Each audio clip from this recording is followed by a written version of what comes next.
Well, that's no better a solution than any of the others, is it? So, in the end, have we learned anything from this look at why the world turned out the way it did that's of any use to us in our future? Something, I think. That the key to why things change is the key to everything. How easy is it for knowledge to spread? And that in the past, the people who made change happen were the people who had that knowledge, whether they were craftsmen or kings. Today, the people who make things change, the people who have that knowledge, are the scientists and the technologists who are the true driving force of humanity. And before you say, what about the Beethovens and the Michelangelos? Let me suggest something with which you may disagree violently.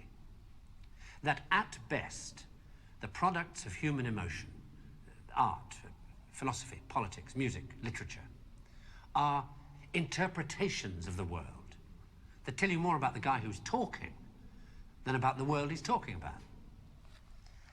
Second-hand views of the world, made third-hand by your interpretation of them. Things like that, as opposed to this. Know what it is? It's a bunch of amino acids, the stuff that goes to build up a worm or a geranium or you.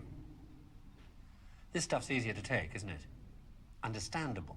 Got people in it.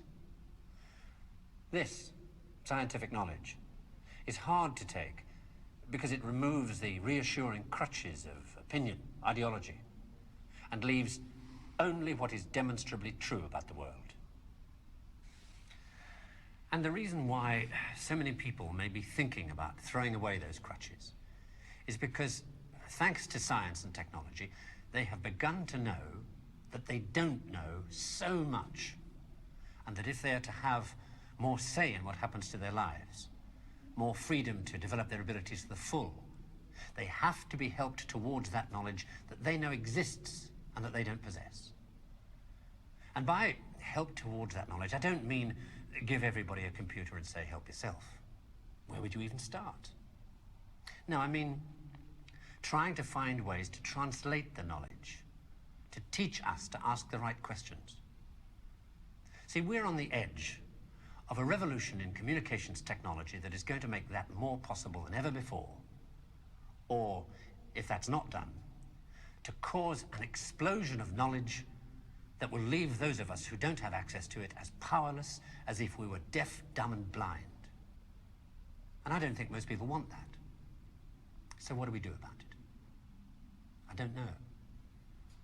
But maybe a good start would be to recognize within yourself the ability to understand anything, because that ability is there, as long as it's explained clearly enough. And then go and ask for explanations. And if you're thinking right now, what do I ask for? Ask yourself if there's anything in your life that you want changed. That's where to start.